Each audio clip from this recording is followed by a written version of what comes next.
أنت أنت ليه والله والله يسليك فونارك كايرو كوتو فرا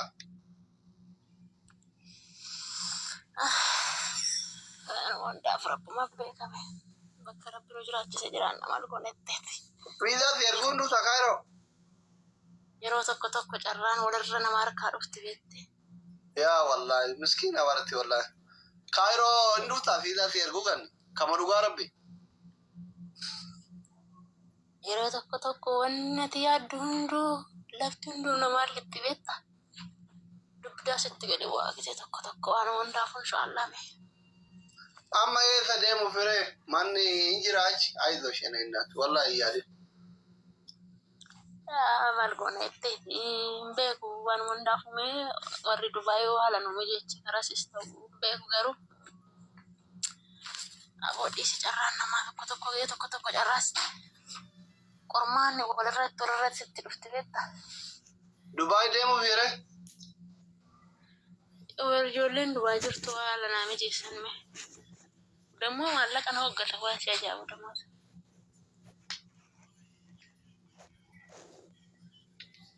دبي ديمين كايرو كوتو Dammoo sammuu na hoggatan beekte. Dammoo jeessan والله hoggate. صدقتي ويلكم كافينجر دبي مي كاجرا Anuun beeku meeqa akka ta'een beekuan. أو جولة فاز إرجعتره صدقتي كو ويلكم يتفاسم إيه سبت Ijoolleen biisaa hojjetanii ergan meeqa akka kaffalchiisun beeku garuu itti ergeera paaspoortii kiyyaa waan barbaachisu itti ergeera. nama mana mo sergite Jechuun ijoolluma teenya kaa ijoolluma Oromooti. Silaa nama biraa eenyuun qabamti. Iftu akkam kono bita rakkoon kee maali ayyam maal si gargaaru Maal na gargaartaas liqama maa nan gargaari namaa fedhu. no yaadu malee ta'u sa dhugaa rabbi sa dhugaa maal si gargaaru sagaleen kee baay'ee dadhabaadha sitti dhagamaa Wallaahi baay'ee natti dhagahame dhuguma dubbachuuf yeroo ammaa kanatti biyya galoonnis danuu ulfaataa. yaa Amaallee harkaa hin qabanii damoota xiyyees sirna waggaatti dammoo bakka ajaa'ibatti damoota kiyyaan muranii damoota ji'a sadii naaf hin laanne. Akeekanii jiranii anis isaan wajjin gibbii hin qabu waa fudhatan nattaa kun ogumaan asii ba'uu barbaada. Ani bakka biyya tana keessaa ba'uu barbaada. Tokkoffaa jaartii hoggaa eebbaa furii wajjin hin jira beekta jaartiin tun oduu harka kiyyaa irratti waa taatee nadhii isaanii beekte oduu jaartiin tun oduu waa taatee namni amma kana goodu har'a duutee boru duutee ishiitu hin beekan. Rufumaanuu duutee sinii isaanii beekta jarri ulfaattudha biyyi tun ulfaattudha siqatti biyya kanammoo biyya seerri jirullee miti kanaaf ana rabbummaan as keessaa naa baasu.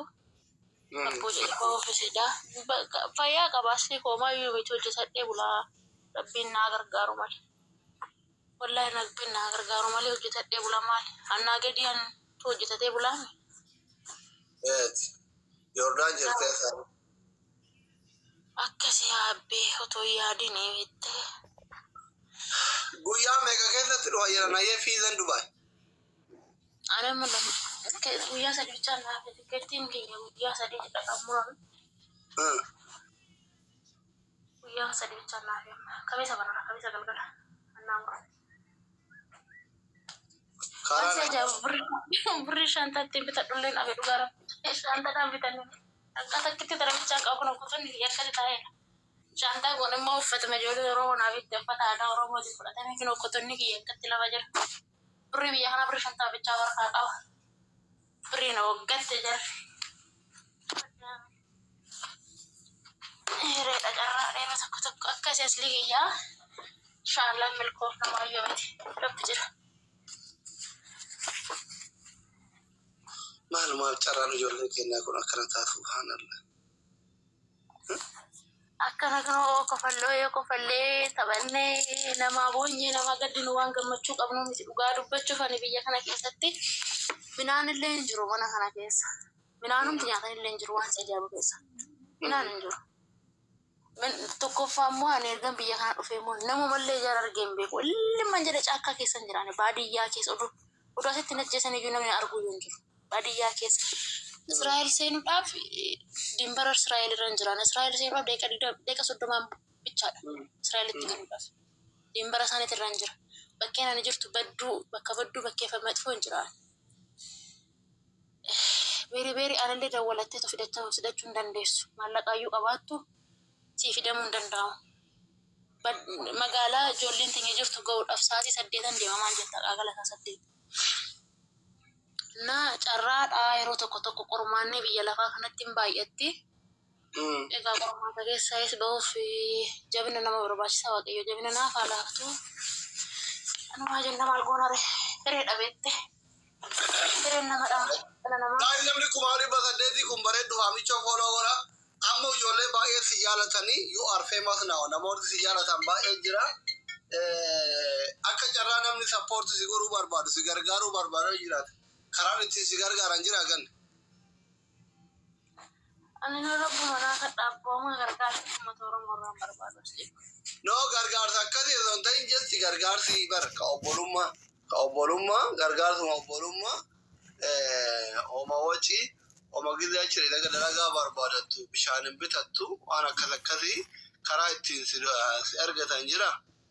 Kaawunti herreegaa waan akkasii dhuunfaa keetti qabda. Nan qaba kaawuntiin dhuunfaa kiyyaama.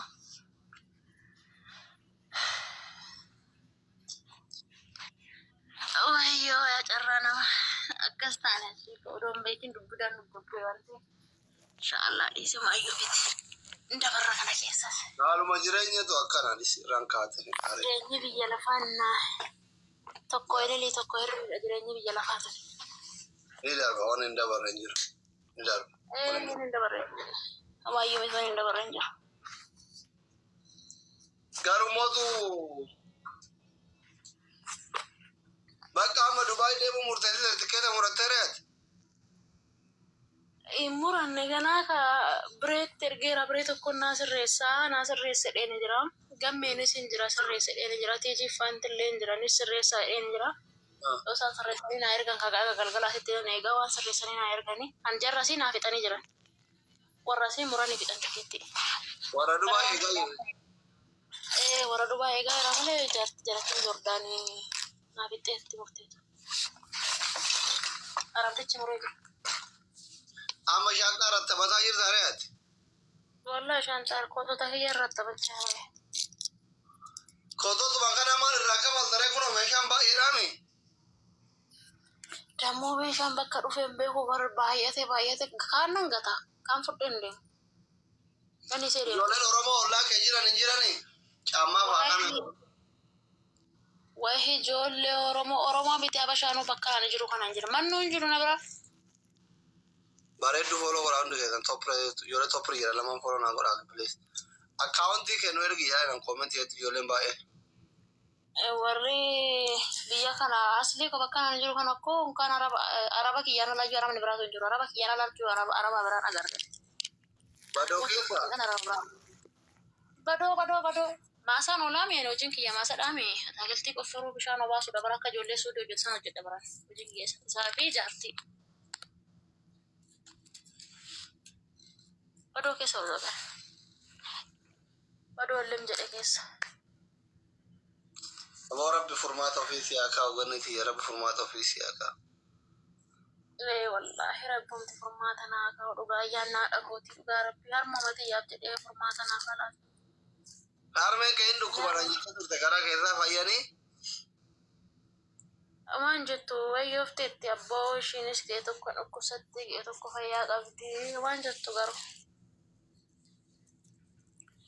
Amaan jettu akkasitti. Ishiinis harmeen biyyaa nu guddisuutti aarsaa baay'ee kaffalte beektee guddisa keenyatti cabde. Ati tiyya guddisa keenyatti cabde dhugaa dubbachuuf asli waraqee baastee nu guddiste ati keenya hodhitee nu guddiste ati keenya. Makara argitee nu guddiste beekte. Amma bakka isa durii santu iyyuu dadhabbii durii santu amma ishee caccabsee naaf fakkaate. Amma bakka nuti geenyee fi bakka ishee yaada barsiin ofitti immoo ishiin xiqqoo ishiin haala akkubsatti beekta. Kanuma hundaafuu rabbiin jira mala goneetti. Carraadha beekta hireen tun yeroo tokko si qorti biyyi lafaa qormaata baay'atti durmaa'u.